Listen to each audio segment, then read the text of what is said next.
Benjamin Netanyahu, Israel's longest-serving prime minister, started his day at the center of political power, leading a meeting of his new cabinet.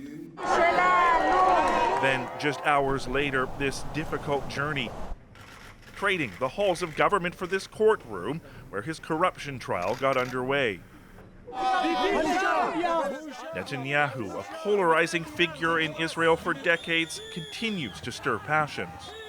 I came here to support the Prime Minister, the best one on the war in Israel, Mr. Benjamin Netanyahu. Hopefully, the court is going to make justice and is going to send him to jail.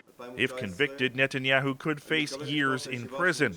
He's charged with fraud, bribery, and breach of trust, accused of receiving expensive gifts, including cigars and champagne, in exchange for favors, and for helping a media company so it would publish favorable news stories about him. Netanyahu has long called it nothing more than a witch hunt. Today, accusing the police and attorney general of trying to topple a strong right-wing prime minister. And it's a very embarrassing situation for the country to be in. This legal expert says having a sitting PM on trial is a clear conflict of interest. This is going to seriously undermine trust in government because we will never know whether the prime minister has pushed for this or that option because this is what's good for the country, or maybe this is something that could help him in his criminal trial.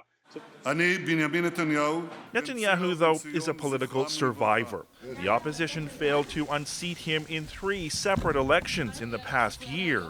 The question now is whether it will be this court that will put an end to Netanyahu's political career.